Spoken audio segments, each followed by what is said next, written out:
Olá pessoal, tudo bem? Sou o professor Roberto, estou de volta com vocês para a gente dar continuidade no nosso curso de Química. E aí na nossa sequência nós temos para hoje então o capítulo 12, páginas 171 a 178, selecionei alguns exercícios para a gente poder frisar essa parte das propriedades periódicas, tá? Então livro, texto, lápis, borracha e vamos começar que são bastante questões para a gente resolver hoje, tá? Questão 14. Considere as seguintes transformações que envolvem o elemento sódio. Sódio, S, sódio, L, sódio, G. Beto, olha só, eu não consegui resolver porque eu fiquei na dúvida. O que são essas letras entre parênteses? É só lembrar que assim, nem sempre elas aparecem, mas isso aí significa para a gente o estado físico que a substância está. Sólido, líquido e gasoso. Então, nem sempre essa informação ela precisa estar presente na equação química, porque nem sempre ela é necessária. E aí, é só para a gente retomar a lembrança, é igual a questão das mudanças de estado físico da água. Água no estado sólido, líquido e gasoso, e os nomes que a gente dá para essa interconversão das fases da água. Ora, se eu parto de um cubo de gelo e eu preciso que ele fique líquido e posteriormente vire gás, eu tenho que fornecer energia. Então são processos endotérmicos, eu tenho que fornecer energia para o meu sistema. Só que aqui, em vez de estar trabalhando com a água, ele escolheu o metal sódio. Então, para sair do estado sólido para o líquido, tenho que aquecer. Para sair do líquido para o gasoso, eu tenho que aquecer. E aí, a parte 3 é justamente o sódio, ele continua no estado gasoso. Mas está vendo que ele ficou positivo e perdeu um elétron? Ou seja, para me arrancar um elétron do átomo, eu tenho que fornecer energia. É o que a gente chama de energia de ionização. E aí ele pergunta o seguinte, a absorção de energia na realização de, dois pontos, de todas as três etapas. Todas elas envolvem absorção de energia por parte do sódio, certo? Então a alternativa é. Questão 15. Com base nas propriedades periódicas, discute justificando a veracidade ou falsidade da seguinte afirmativa. Dentro de um mesmo período, a energia de ionização tende a diminuir da esquerda para a direita da tabela periódica. Bom, já vou dizer que a frase está errada. Da esquerda para a direita na tabela periódica, a energia de ionização não diminui, ela aumenta. Agora tem que explicar o motivo, né? Veja, ela aumenta pelo seguinte fato. Se a gente pegar aqui, ó, a energia de ionização, a energia mínima necessária para se retirar um elétron de um átomo, certo? Vamos pensar um átomo. Se ele está neutro, fornecer energia, eu transformo ele num cátion que perdeu um elétron. Esse átomo já poderia ser um ânion, por exemplo. Fornece energia, ele perde esse elétron e ele fica uma espécie neutra. Poderia ser uma espécie positiva também, que perdeu um elétron, ficou um cátion de carga 2+. Tranquilo? Vamos pegar agora a tabela periódica que todos os átomos estão neutros. Pegando, por exemplo, o terceiro período, o sódio, que é o primeiro átomo do terceiro período. Ele tem um elétron na camada de valência e 11 prótons no núcleo. Estou omitindo aqui os nêutrons, tá? Só para facilitar aqui a representação. Partindo para o alumínio, certo? Poderia ser qualquer outro, eu peguei o alumínio. O aumento aqui no núcleo são de 2 prótons. Na eletrosfera, 2 elétrons. E partindo agora do alumínio para o último átomo, que é o átomo de argônio, eu aumento 5 prótons no núcleo e 5 elétrons na eletrosfera. Veja bem, eu estou aumentando prótons no núcleo porque eu estou mudando de átomo, certo? Eu estou indo de 1 por 1, estou aumentando a respectiva quantidade. E como eles estão neutros, eu tenho que aumentar a quantidade de elétrons. Estou omitindo aqui os nêutrons dentro do núcleo só para não poluir muito o nosso desenho, mas eles estão lá, certo? Veja que eu estou colocando esses elétrons, já que eu estou no mesmo período, todos na mesma camada. Mas o núcleo atômico, a carga positiva não está aumentando? E carga positiva não atrai carga negativa? Se eu estou colocando os elétrons na mesma camada e eu estou aumentando a força atrativa do núcleo, significa que no período, quando eu saio da esquerda para a direita, o meu átomo ele vai diminuir no tamanho.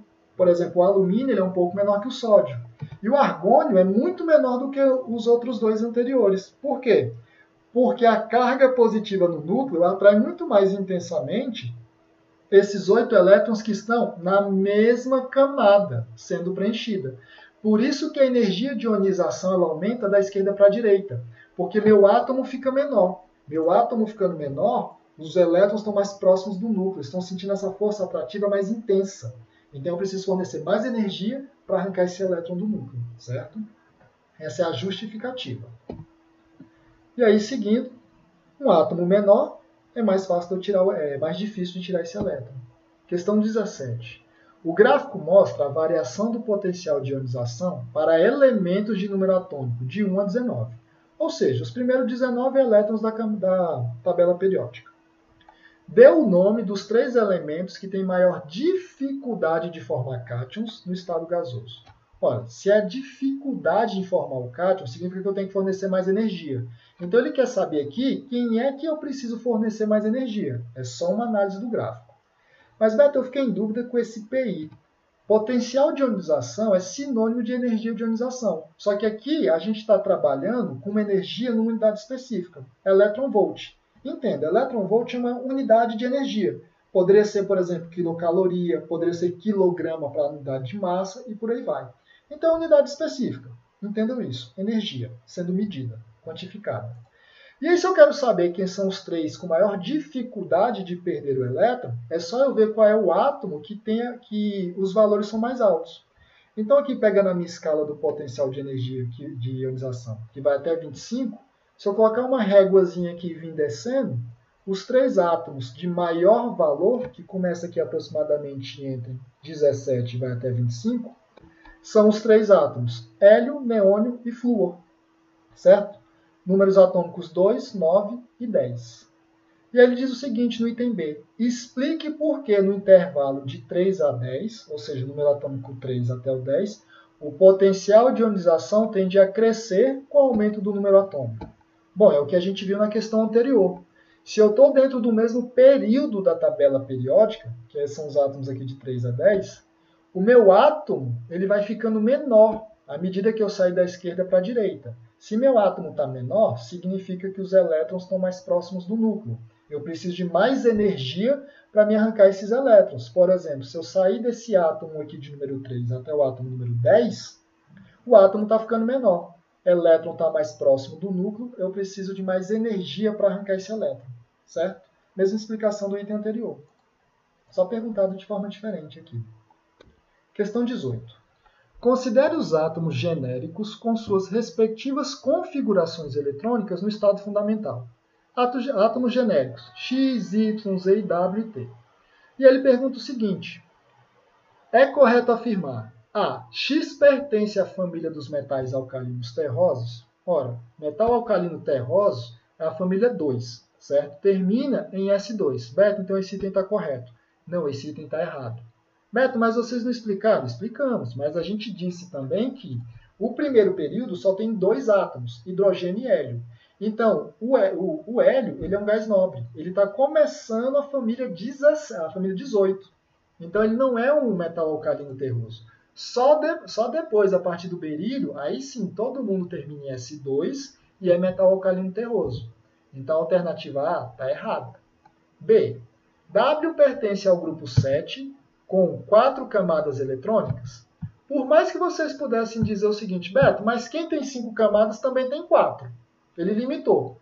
Tudo bem, poderia até passar, mas ele está dizendo que esse átomo W, com esses 2 elétrons na 5ª camada, pertence ao grupo 7? Não.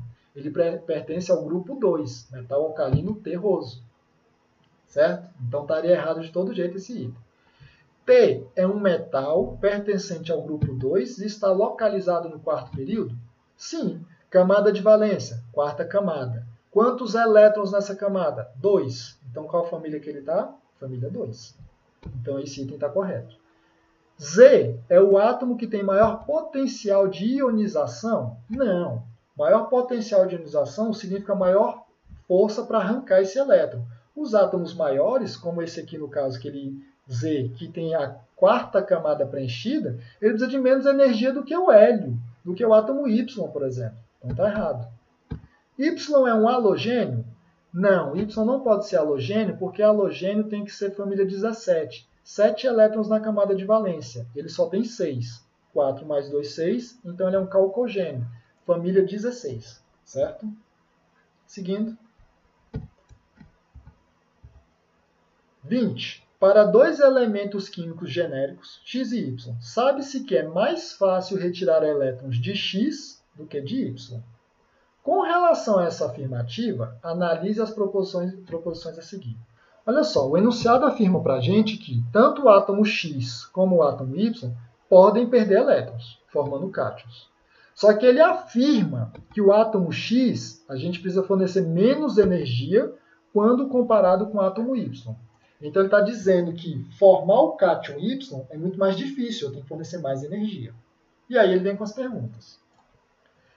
1. O primeiro potencial de ionização de X é maior que o primeiro potencial de ionização de Y? Não, gente, errado. Se ele já afirmou que para tirar um elétron de X eu gasto menos energia, então o primeiro potencial de energia de ionização de X é mais baixo comparado com Y. É a quantidade de energia que eu estou fornecendo. Então o item 1 está falso. 2.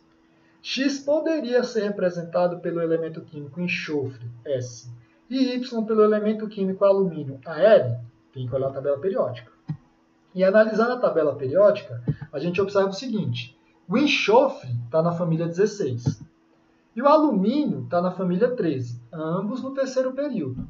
Só que se eu fosse atribuir enxofre e alumínio da forma que ele colocou aí, veja bem, Y não está vindo antes aqui no mesmo período, dentro do período, então se ele vem antes, a energia de ionização teria que ser menor do que de X. E o que a gente viu pelo enunciado é o contrário, a energia de ionização de Y é maior. Então o item 2 está errado, certo? Teria que estar invertido, X com Y aqui na tabela. 3. X poderia ser representado pelo elemento químico rubídio e Y pelo elemento químico lítio? Bom, agora a gente está dentro do mesmo grupo. E dentro do mesmo grupo, quando eu vou descendo, eu estou saindo de uma camada de valência para outra maior. Primeira, segunda, terceira, quarta e assim por diante.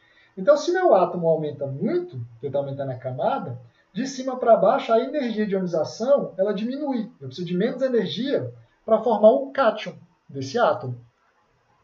Então, aqui, nesse caso, X, sendo rubídio, precisa de menos energia do que o lítio? Sim. Então, nesse caso aqui, a alternativa 3 está correta, porque eu estou na mesma família, no mesmo grupo. Item 4. X pode ser um não metal e Y um metal, sendo ambos no mesmo período da tabela periódica? Vamos analisar. Se X fosse um não metal, por exemplo, do terceiro período, ele só poderia ser esses 4 elementos: fósforo, enxofre, cloro e argônio. Se Y fosse um metal, só poderia ser esses 3: sódio, magnésio e alumínio. Silício é um semimetal, então não entra nem na esquerda nem na direita. Só que se fosse dessa ordem, Y não está vindo primeiro dentro do período, então a energia de ionização de Y teria que ser menor do que X. E não é o que o enunciado afirmou. Então a alternativa 4 também está errada. E aí sobra para a gente marcar como opção correta a alternativa C. Veja bem, o que ele está analisando aqui é o comportamento da energia de ionização no período ou na família. No período, da esquerda para a direita, o átomo diminui. Se ele diminui, eu preciso de mais energia para arrancar o elétron. Se de cima para baixo o átomo aumenta, o elétron está mais longe do núcleo. Eu preciso de menos energia. Essa é a análise que a gente estava fazendo. E aí ele diz, X pode ser o átomo tal, Y pode ser o átomo tal. Aí a gente fez essa análise para ver que, dada a posição no período ou na família, pode ou não pode. Certo? Próxima questão. A primeira energia de ionização é medida pela energia X, quando um elétron é retirado de um Y isolado. Para o mesmo elemento, a segunda energia de ionização é Z do que a primeira. Completa-se corretamente o texto, substituindo-se X, Y e Z, respectivamente, por. Olha só, ele trouxe uma frase para a gente, mas vamos só fazer uma análise. Por exemplo, o átomo de alumínio, 3 elétrons na camada de valência. Ele pode perder um elétron? Pode. Se a energia fornecida for a mínima necessária, esse elétron vai ser perdido. Vou formar um cátion. Após a formação desse cátion, eu posso perder um novo elétron? Posso, o elétron está disponível. Ele tem nessa camada 3, por exemplo. Mas veja, agora não é um átomo neutro. O átomo de alumínio está positivo, ele é um cátion. Essa segunda energia ela não pode ser uma energia igual à primeira, porque antes o átomo estava neutro. Então, arrancar o elétron, eu preciso de uma energia X. Só que agora esse átomo ficou positivo. Os elétrons restantes eles estão sentindo uma força atrativa mais intensa. Então, a minha segunda energia de ionização ela tem que ser maior do que a primeira, obrigatoriamente. Mas é possível? Sim, é possível. Um elétron estando lá, a gente fornecendo energia, ele vai ser arrancado. E aí vamos agora analisar. A primeira energia de ionização é medida pela energia X, ou seja, se eu estou falando de primeira energia de ionização, é porque meu átomo está neutro. Então aqui eu já posso aqui desconsiderar como alternativa a A e a D, porque não é energia liberada, é energia fornecida para o átomo. O elétron tem que absorver energia, certo? E aí ele fala o seguinte, de um átomo neutro. Então, ou seja, sobra para a gente então a alternativa B. A energia de ionização é medida pela energia absorvida quando um elétron ele é retirado de um átomo isolado e para um mesmo átomo, a segunda energia de ionização ela é maior. Tranquilo? Questão 23. Essa questão chama atenção não pela questão química, mas pela relação matemática que ela traz para a gente poder responder. A química quer saber que um átomo pode perder elétron. Agora, a matemática para responder aqui que foi um pouco complicada, porque olha só, a gente tem que fazer uma análise, e a análise é essa.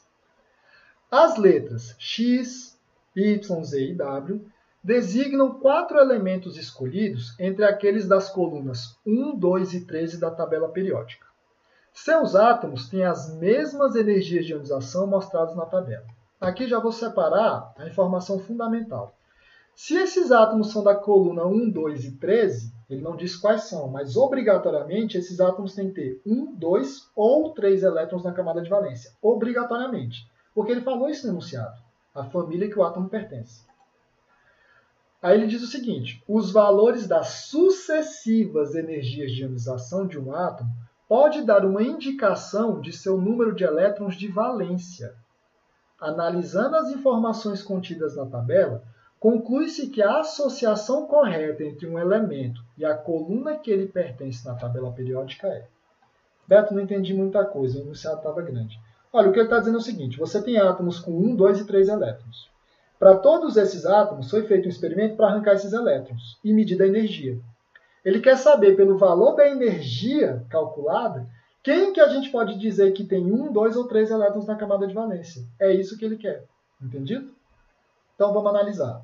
Mas, Beto, mas todo mundo perdeu 4 elétrons. Sim, todo mundo perdeu 4 elétrons, mas nem todo mundo perdeu 4 elétrons com a mesma energia. E a gente tem que analisar a proporção dessa energia. Assim, ó, é simples.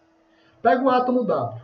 Primeira energia de ionização, 578, certo? Quando eu arranco o segundo elétron desse átomo, a energia é 1817. Aumentou, lógico. O átomo estava neutro, agora ele está positivo. Mas olha só, quando eu comparo a segunda energia de ionização com a primeira, ela é 3 vezes maior. Extremamente coerente. Olha agora quando eu arranco o terceiro átomo.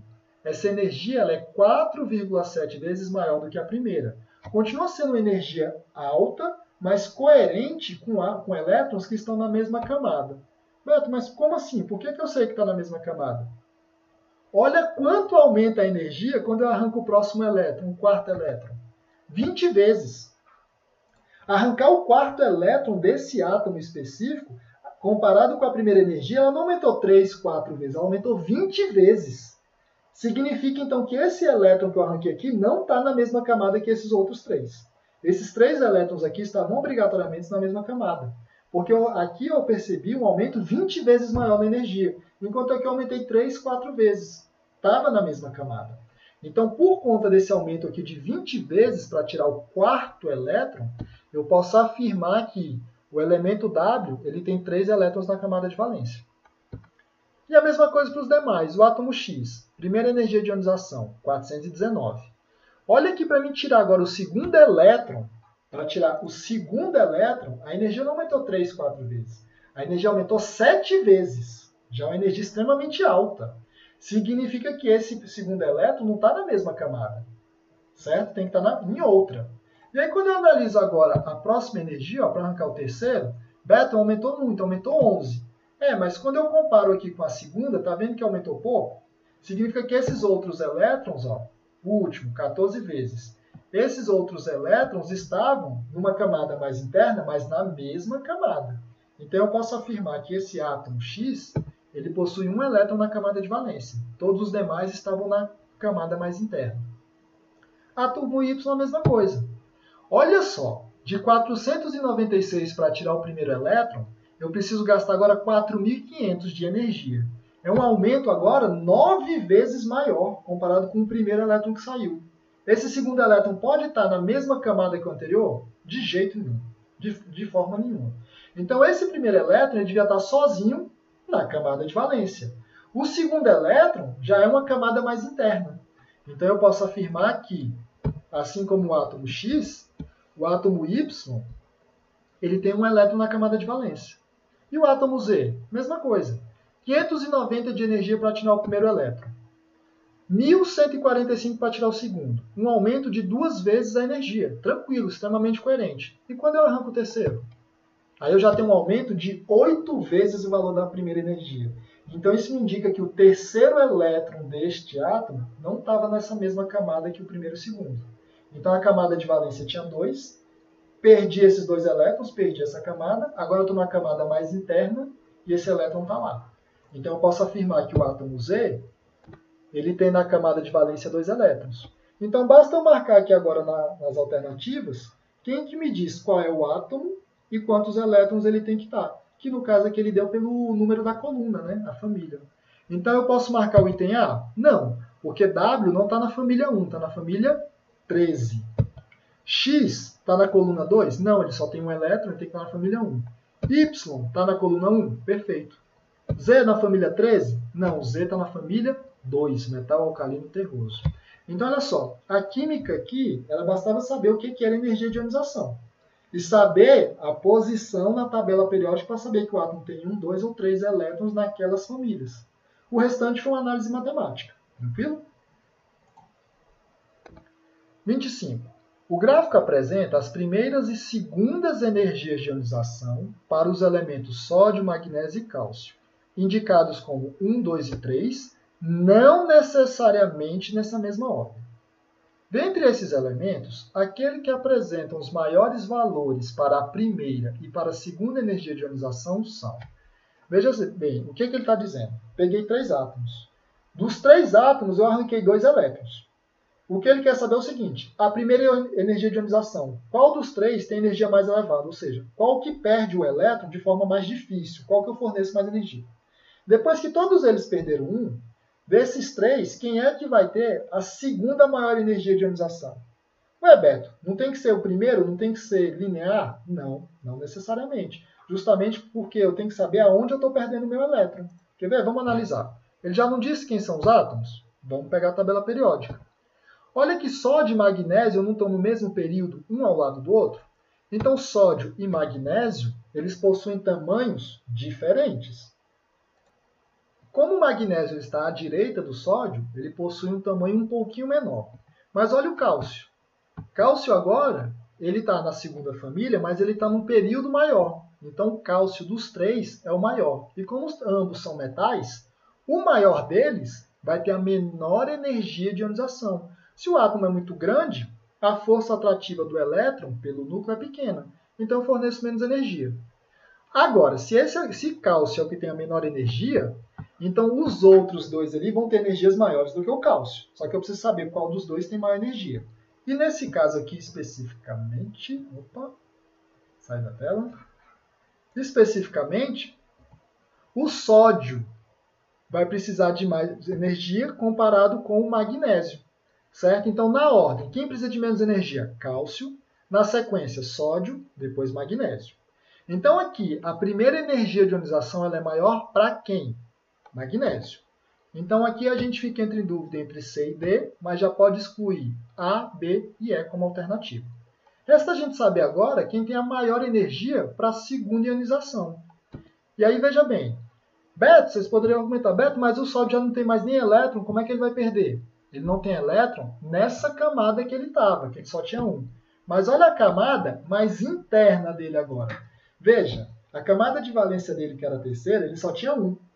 Ele perdeu, agora ele tem a segunda camada completa. Ele tem 8 elétrons ali que ele pode perder. Mas não é uma camada mais interna, menor, mais atraída pelo núcleo? Então a atração desses elétrons pelo núcleo é muito intensa. Então olha só o que vai acontecer com a energia agora. O cálcio continua precisando entre os 3 da menor energia para perder esse elétron que ele tem na camada de valência. Agora olha o magnésio e o sódio. O sódio, para ele perder agora um próximo elétron, ele precisa de uma energia muito maior do que o magnésio. Porque ele está perdendo um elétron de uma camada com 8 elétrons e é numa camada menor, uma camada mais interna. Então, veja bem, quem é minha alternativa? Magnésio e sódio, alternativa D. Observa que no gráfico aqui de energia, ó, no caso, então, o sódio é o elemento 3. Por quê? É a menor uma das menores energias de ionização, mas olha a segunda. A energia ela é tão elevada porque eu estou perdendo agora um elétron que ele está numa camada mais interna. Então, essa energia de ionização ela é extremamente elevada, muito elevada. Tá? Questão 30. A energia de ionização dos elementos químicos é uma propriedade periódica, isto é, varia regularmente quando os mesmos estão dispostos no sistema em ordem crescente de seus números atômicos. O gráfico a seguir mostra a variação de energia de ionização do primeiro elétron, em electronvolt, para diferentes átomos. Com base na ilustração, julgue os itens em verdadeiro ou falso. Então vamos lá, vamos julgar as questões que ele deu em relação a esse enunciado. Ele só disse o que é a tabela periódica. Então, item 1. A carga nuclear é o único fator determinante da energia de ionização? Falso. Veja bem. Se fosse só o aumento da carga nuclear que ia determinar isso, eu não teria um aumento, depois descia. Aumento, depois descia. Eu não teria essa propriedade periódica. Eu teria uma curva linear ascendente. Nunca cairia, se fosse somente o núcleo atômico que influenciasse a energia de ionização. Beto, e o que mais que influencia? Era o que a gente viu. A camada que eu estou colocando no elétron. Se o elétron está muito longe do núcleo, o meu núcleo pode ser grande, ele pode ser muito denso, ele pode ter muito próton. Mas o elétron está tão longe que essa força ela é pequena. Então eu consigo usar menos energia para fazer a ionização desse elemento. Então é justamente isso que eu tenho que levar em consideração. A carga nuclear e qual é a camada que eu estou preenchendo no meu átomo. Por isso que o 1 está errado. Selecionando-se 3 átomos com maior dificuldade para formarem cátions monovalentes, ou seja, carga só 1+, teríamos hélio, lítio e sódio? É errado. Os átomos que apresentam a maior dificuldade, ou seja, o maior potencial, são hélio, neônio e flúor, certo? Então o 2 está errado. 4. O potássio é o metal que apresenta o menor potencial de ionização entre os elementos apresentados? Sim, porque ele é o último aqui, ó. O potássio ele aparece aqui, certo? No intervalo de 3 a 10, observa-se que o aumento da carga nuclear tende a aumentar a força de atração do elétron pelo núcleo? Sim. Olha, se para mim arrancar o elétron eu estou fornecendo mais energia, é justamente porque o núcleo está atraindo com mais intensidade esses elétrons. Então, o aumento da carga nuclear, a gente observa justamente isso. Os elevados valores da energia de ionização para os gases hélio, neônio e argônio são evidências de que camadas eletrônicas completas são um arranjo estável. Olha só, isso que eu já falei para vocês em aulas anteriores. Não confunda 8 elétrons na camada de valência com a camada estar completa. Porque hélio, neônio, tudo bem. Agora, quando a gente pega xenônio, criptônio e radônio, átomos maiores que têm mais camadas, eles não cabem só 8 elétrons na camada de valência, cabem mais. Mas ter 8 configura estabilidade, mas é uma estabilidade em relação à ligação química que a gente vai ver mais à frente. Então, veja bem, 8 elétrons não necessariamente completa a camada do átomo, mas configura para ele uma estabilidade em relação à ligação química. A gente vai ver mais à frente, tá? Não se preocupem com isso agora. Por isso que a questão está errada, porque ele diz que a camada está completa. 32. Considerando os elementos que formam o período da tabela periódica, a tendência de energia de ionização é diminuir com o aumento do número atômico? Não, olha só, a gente está vendo que em todos os períodos, olha, ele começa da energia mais baixa e aumenta, mais baixa e aumenta, mais baixa e aumenta. É justamente o inverso do que ele colocou no enunciado. As menores energias de ionização correspondem aos metais alcalinos? Perfeito. Se a gente for olhar aqui, ó, os átomos que aparecem aqui, ó, lítio, sódio, potássio, do que foi representado aqui. Então, a gente tem aí como alternativas corretas 4, 8 e 64. E aí eu chamo a atenção que ele pediu para dar como resposta é que tem vestibulares que colocam essa numeração, e aí você tem que pegar as alternativas corretas, somar o valor e dar como resposta correta no gabarito, tá? Muita universidade já faz isso, principalmente lá no Sul. Próxima questão, UNB. Uma das atividades importantes realizada pelos químicos é o estudo de propriedades químicas macroscópicas, ou seja, aquilo que a gente consegue observar no dia a dia. É uma quantidade que a gente consegue manipular, macroscópico. A gente consegue visualizar. Observadas em substâncias simples e compostas. A constatação de regularidades permite ao químico elaborar teorias para explicar ao nível microscópico essas propriedades. A posição de um elemento no quadro periódico permite deduzir algumas propriedades de seus átomos, suas substâncias simples e substâncias compostas, nas quais ele está presente. Ou seja, só trouxe para a gente a historinha da tabela periódica e dizer que ela tem uma finalidade. Considerando as propriedades periódicas mais comumente estudadas, classifique os itens que seguem certo e errado. O potencial de ionização é uma propriedade dos átomos dos elementos químicos? Sim, a energia de ionização está relacionada a todos os átomos. É a energia necessária para arrancar um elétron, de qualquer átomo, Beto, de qualquer átomo, cada um com seu valor específico. A eletroafinidade é uma propriedade da grafite e do diamante? Não. É também. A eletronegatividade é uma coisa. A eletroafinidade é uma propriedade que os átomos têm quando eles estão ligados uns aos outros, ou seja, a gente vai ver em ligação química, que na ligação eles vão puxar esses elétrons mais para um lado ou mais para o outro.